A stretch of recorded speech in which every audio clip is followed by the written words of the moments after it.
Un DSK qui s'excuse pour la faute qu'il a commise. Sur le plateau de TF1, l'ancien patron du FMI a reconnu une erreur, mais rejeté toutes les accusations.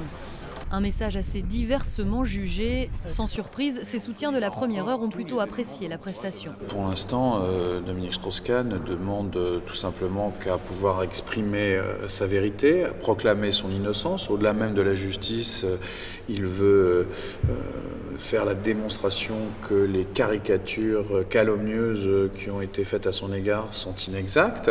Il veut tout simplement aussi redevenir un citoyen qui peut vivre librement, s'exprimer librement. Mais dans les rangs du PS, tout le monde ne juge pas Dominique Strauss-Kahn avec la même indulgence, notamment parmi les candidats à la primaire. Pourrait-il siéger dans votre gouvernement si vous étiez élu à l'Élysée? Je pense que ça n'est plus d'actualité. Donc c'est non. Donc c'est non. Le bilan est assez désastreux. On parlait de gâchis personnel.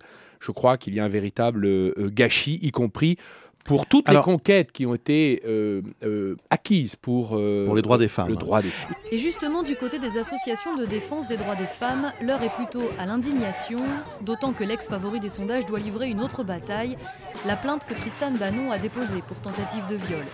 Je suis très heureuse que pour l'instant, il soit hors de la course présidentielle. Quand on voit les mensonges qu'il est capable de dire sur sa vie privée, je n'ose même pas imaginer les mensonges qu'il aurait inventés et les fausses promesses qu'il aurait faites à la population dans le but de se faire élire.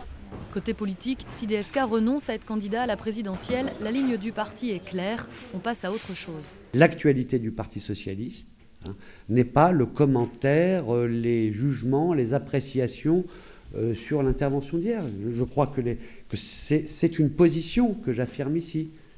Mais concernant son avenir politique, DSK n'a pas dit son dernier mot. Après les élections de 2012, il reste évasif sur ses intentions.